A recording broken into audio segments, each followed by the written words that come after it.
So hi అండి, welcome to Aaradhya properties. So friends, మనం ఈరోజు towards Shamshabad ORR exit number 16 ఏదైతే ఉందో ఇది ఓఆర్ఆర్ ఎగ్జిట్ నెంబర్ 16 అండి. ఈ ఓఆర్ఆర్ ఎగ్జిట్ నెంబర్ 16 నుంచి టువర్డ్స్ బెంగళూరు హైవే వెళ్ళేటువంటి కనెక్టివిటీ రోడ్లో సో కొంచెం మనం ఒక 3 కిలోమీటర్స్ ముందుకు వచ్చిన తర్వాత మనకు గండిగూడ అనే విలేజ్ ఉంటుందండి. సో గండిగూడ విలేజ్ కన్నా ముందే మనకి కిషన్గూడ అని చెప్పేసి ఇంకొక విలేజ్ వస్తుంది. ఇది మొత్తం కూడా కిషన్గూడ విలేజ్ అండి.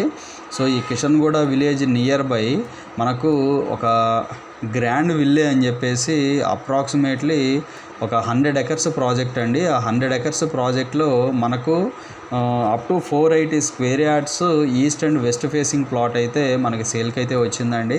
సో మీకు ఏదైతే కనిపిస్తుందో ఇది మొత్తం కూడా ఈ ప్రాజెక్ట్ నేను ఏదైతే మార్క్ చేసి చూపిస్తున్నా ఇదంతా కూడా లేఅవుట్ లొకేషన్ అండి. సో అప్రాక్సిమేట్లీ మనకి ఇక్కడ స్టార్ట్ అయ్యి లేఅవుట్ ఈ పాయింట్ దగ్గర స్టార్ట్ అయ్యి ఇది మొత్తం ఇక్కడ నుంచి ఇక్కడ వరకు వచ్చి ఇది మొత్తం కూడా మనకి లేఅవుట్ పాయింటేనండి. సో ఇది మొత్తం కూడా లేఅవుట్ పక్కన మనకు కొన్ని విల్లా కమ్యూనిటీస్ కూడా ఉంటాయి ఇక్కడ. సో ఇక్కడ ఒక విల్లా కమ్యూనిటీ, అలాగే ఇక్కడ ఒక విల్లా కమ్యూనిటీ. సో మనకి మొత్తం కూడా కమ్యూనిటీస్, రెసిడెన్షియల్ కమ్యూనిటీస్ అయితే ఉంటాయి. సో మీకు ఇక్కడ ఏదైతే ఈ కలర్లో కనిపిస్తుంది ఈ కలర్ ఇది వచ్చేసి మనకి బెంగళూరు హైవే అండి. సో ఈ బెంగళూరు హైవే నుంచి మనం ఒక 2 వర్డ్స్ ఇలా ముందుకు వచ్చి జస్ట్ యూటర్న్ తీసుకుంటే ఈ రోడ్డు వచ్చేసి మనకి 100 ఫీట్ రోడ్ అండి. సో ఇది వచ్చేసి సర్వీస్ రోడ్ అంటాము. మనకి అవైలబుల్ ఉన్నటువంటి ప్లాట్ లొకేషన్ ఇదే అండి. మీకు నేను జూమ్ ఇన్ చేసి చూపిస్తున్నాను. సో ఇది మనకు NH44 Bengaluru highway service road అండి ఇది. సో ఇది వచ్చేసి మనకి 100 ఫీట్ రోడ్ ఉంటుంది. ఎగ్జాక్ట్గా దీని బ్యాక్ సైడ్ మనకు 40 ఫీట్ రోడ్ ఉంటుందండి. సో మనకి ఇది వచ్చేసి వెస్ట్ ఫేసింగ్ అవుతుంది. 155 స్క్వేర్ యార్డ్స్ ఉంది కదా, ఇది వచ్చేసి వెస్ట్ ఫేసింగ్. ఈ 325 స్క్వేర్ యార్డ్స్ వచ్చేసి ఈస్ట్ ఫేసింగ్ ఉంటుందండి. సో ఆల్రెడీ ఇక్కడ కొన్ని ఈ పక్కన చూసుకుంటే ఇదంతా కూడా విల్లా కమ్యూనిటీ అండి. ఇక్కడ మొత్తం కూడా cinema actors, movie actors, doctors, lawyers, పెద్ద పెద్ద వాళ్ళు అయితే ఇక్కడ హౌజెస్ అయితే కన్స్ట్రక్షన్ చేసుకుంటున్నారు. అలాగే ఈ ప్లాట్ దగ్గరికి వచ్చే ముందు ఇక్కడ ఈ హైవే నుంచి ఇట్లా యూటర్న్ తీసుకొని ఇట్లా వచ్చేటప్పుడు మనకి ఇటు రైట్ సైడు ఇక్కడ ఒక విల్లా కమ్యూనిటీ ఉంటుందండి. ఇదంతా కూడా ఇది కూడా మనకి విల్లా కమ్యూనిటీ అండి. సో మనకి ఇక్కడ ఉడిపి రెస్టారెంట్ కూడా ఉంటుంది. Hotel Udupi restaurant, Dharmateja family dhaba కూడా ఉంటుందండి. సో అలాగే మనకు ప్లాట్ లొకేషన్ వచ్చేసి ఇక్కడ ఉంటుందండి. ఈ కనపడేది వచ్చేసి మనకు 100 ఫీట్ రోడ్డు. జస్ట్ ఈ పాయింట్ నుంచి ఇక్కడ మీకు ఇటు రైట్కి తీసుకుంటే ఇది మనకు విల్లా కమ్యూనిటీ అండి. ఇది మొత్తం కూడా విల్లాస్ కమ్యూనిటీ. సో మనకు ఇది వచ్చేసి రైల్వే ట్రాక్ అండి. ఇది వచ్చేసి మనకు శంషాబాద్ టు మహబూబ్ నగర్ వెళ్ళేటువంటి రైల్వే ట్రాక్ ఇది.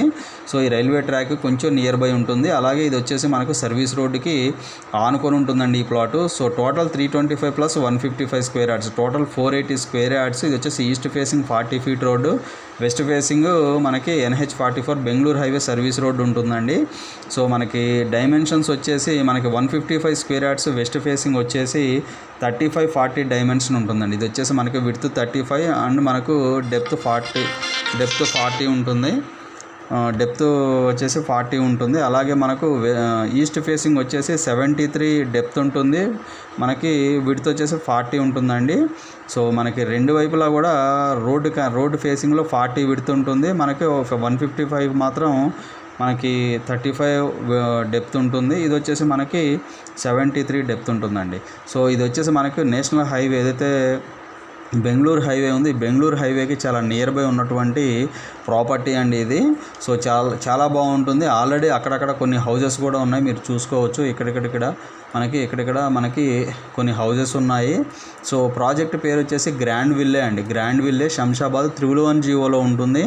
సో మీరు కావాలంటే కన్స్ట్రక్షన్ కూడా కంప్లీట్గా చేసుకోవచ్చు అండి, డోంట్ వరీ. సో అలాగే మనకు హైవేకి చాలా నియర్ బై ఉంటుందండి. ఇదంతా కూడా హైవే అండి, మొత్తం కూడా హైవేకి చాలా నియర్ బై ఉంటుంది. సో ఇక్కడ ఇది వచ్చేసి రైల్వే ట్రాక్ అండి. ఇది వచ్చేసి రైల్వే ట్రాక్ శంషాబాద్కి చాలా దగ్గరగా ఉన్నటువంటి ప్రాపర్టీ అండి ఇది. మీరు చూసుకోవచ్చు. ఇక్కడ మనకి ఓఆర్ఆర్ స్టార్ట్ అవుతుంది. ఓఆర్ఆర్ నుంచి జస్ట్ 3 కిలోమీటర్స్ వస్తే ఇక్కడ మనకు ప్రాపర్టీ అనేది ఉంటుందండి. సో ఇది వచ్చేసి విలేజ్ వచ్చేసి కిషన్గూడ విలేజ్ కిందకి కంప్లీట్ మున్సిపాలిటీ లిమిట్స్లో ఉందండి. ఈ ప్రాపర్టీ వచ్చేసి శంషాబాద్ మున్సిపాలిటీ లిమిట్స్లో ఉంటుంది. సో మనకు ఇందులో ఇది టోటల్ వచ్చేసి 480 స్క్వేర్ యార్డ్స్ అండి. నేను మీకు లైవ్ లొకేషన్ వీడియోలో క్లియర్గా ఎక్స్ప్లెయిన్ చేస్తాను. వీడియోలో కంటిన్యూ అవుతూనే ఉండండి. సో ఫ్రెండ్స్, నేను మీకు ప్రజెంట్ లైవ్ లొకేషన్ అయితే ఈ వీడియోలో క్లియర్గా ఎక్స్ప్లెయిన్ చేస్తున్నానండి. ఈ కనపడేటువంటి రోడ్ వచ్చేసి ఇది మనకి సర్వీస్ రోడ్ అండి. సో ఇక్కడ నుంచి మనకి లెఫ్ట్కి చూసుకుంటే ఈ పైన కనబడేటువంటి ఫ్లైఓవర్ వచ్చేసి అది మనకు NH44 అండి, బెంగళూరు హైవే అది. సో బెంగళూరు హైవే ఫేసింగ్ ఈ యొక్క ప్రాపర్టీ అయితే సేల్కుందండి. సో ఈ service road point highway facing వచ్చేసి వెస్ట్ ఫేసింగ్ ప్లాట్ అయితే ఉంటుంది, 155 స్క్వేర్ యార్డ్స్. మనకు చూస్తున్నారు కదా, ఇది కంప్లీట్ రోడ్ అండి. ఇది వచ్చేసి మనకు సర్వీస్ రోడ్ అంటాము దీన్ని. సో రోడ్ యాక్సెస్ అయితే చాలా బాగుందండి. మనకి రెడీ టు కన్స్ట్రక్షన్, ఎవరైనా కన్స్ట్రక్షన్ పర్పస్ ఎవరైతే చూస్తున్నారో వాళ్ళకి ఈ ప్రాపర్టీ అయితే ది బెస్ట్ ఆప్షన్ అండి. 111 జీవోలో ఉంటుంది. సో ఇది మనకు ప్లాట్ లొకేషన్. మీకు ఏవైతే 2 వెహికల్స్ పార్క్ చేసి ఉన్నాయో ఆ 2 వెహికల్స్ పార్క్ చేసిన ప్లేస్ వచ్చేసి ఈస్ట్ ఫేసింగ్ అండి, అవతల వైపు ఉంటుంది. ఇది వచ్చేసి మనకు వెస్ట్ ఫేసింగ్. నేను వెస్ట్ ఫేసింగ్ సర్వీస్ రోడ్ దగ్గర ఉండి నేను మీకు క్లియర్గా ఎక్స్ప్లెయిన్ చేస్తున్నానండి. సో ఇది వచ్చేసి 480 స్క్వేర్ యార్డ్స్, మనకి 30,000 కోట్ చేస్తున్నాడు అండి. స్లైడ్లీ నెగోషియబుల్ ఉంటుంది. బెంగళూరు హైవేలో శంషాబాద్కి నియర్ బై ఉంటుందండి ఈ ప్రాపర్టీ. సో ఇవి ఫుల్ డీటెయిల్స్ అండి. Thank you very much.